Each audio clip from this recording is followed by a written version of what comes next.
ঘরের মধ্যে কোন কোন জিনিস থাকলে জিনেরা আকৃষ্ট হয় এবং ক্ষতি করার চেষ্টা করে। জিনরা আমাদের সাথেই থাকে এবং কারিন নামক জিন আমাদের সঙ্গে বেঁধে দেওয়া আছে। প্রত্যেকের সঙ্গে এক একটা কারিন নামক জিন আছে। জিনটা আমাদের সঙ্গেই থাকে, আমাদের সঙ্গের সঙ্গী হিসাবেই থাকে, তবে ভালো সঙ্গী হিসাবে না। সে সবসময় আমাদেরকে ওয়াসওয়াসা দেয়, গুনাহের কাজ করার ব্যাপারে সে আমাদেরকে প্রলুব্ধ করে। এবার আসুন, ঘরের মধ্যে কোন কোন জায়গায় কোন কোন বিষয়ের কারণে জিন আসে। যেমন ধরুন, আমাদের ঘরের মধ্যে আমরা অনেক সময় ঝুনঝুনি রাখি এবং পর্দাগুলোর ভিতরে এখন স্টাইলিস্ট যে পর্দাগুলো রয়েছে, ওই পর্দাগুলোর ভিতরে আপনি দেখবেন যে ঝুনঝুনি বাজতে থাকে। এগুলো আমরা এখন প্রত্যেকের ঘরে এখন ফ্যাশনেবল এই পর্দাগুলো ব্যবহার করি এবং সেখানে ঝুনঝুনি বাজতে থাকে। নবী সাল্লাল্লাহু আলাইহি সাল্লাম আমাদেরকে সতর্ক করেছেন, লা তাদখুলুল মালাইকা বাইতুন ফিহি জুলজুল। এই যে ঝুনঝুনি অথবা নুপুরের যে আওয়াজ, ছোট ছোট বাচ্চারা নুপুর পরে পায়ের মধ্যে নুপুরের ঝুনঝুন ঝুনঝুন করে আওয়াজ হয়, এটার কারণে জিনেরা আকৃষ্ট হয়। আপনি চিন্তাও করতে পারবেন না, খুবই সিম্পল সাধারণ বিষয়, কিন্তু জিনেরা এতে করে আকৃষ্ট হয়, রহমতের ফেরেশতারা চলে যায়। এরপরে আপনার ঘরে অনেক সময় আমরা দেখা যায় ছোট ছোট বাচ্চাদেরকে পেশাব করিয়ে একটা কমোডের মধ্যে পেশাবটা জমিয়ে রাখি অথবা হাই কমোডে পেশাব করে ফ্লাশ করি না। এই কারণে জিন আপনার প্রতি আকৃষ্ট হয়, ক্ষতি করার চেষ্টা করে। বাউলুন মুনকাতা, হাদিসের মধ্যে বলা হয়েছে যে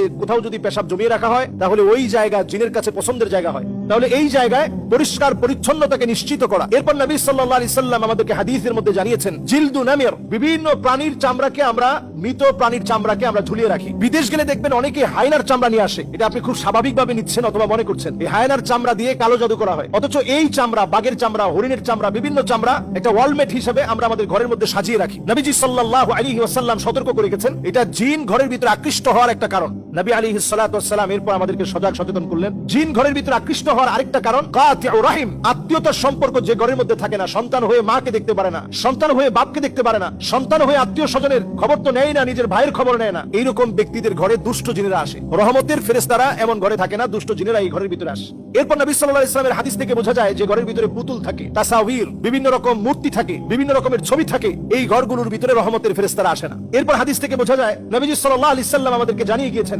যেই ঘরের ভিতরে কোরআন তেলাওয়াত থাকে না, ওই ঘরের ভিতরে রহমত থাকে না। ওই ঘরটা একটা নির্জন বাড়ির মতো পড়ে থাকে, যে ঘরটার মধ্যে কোরআনুল কারীমের তেলাওয়াত হয় না।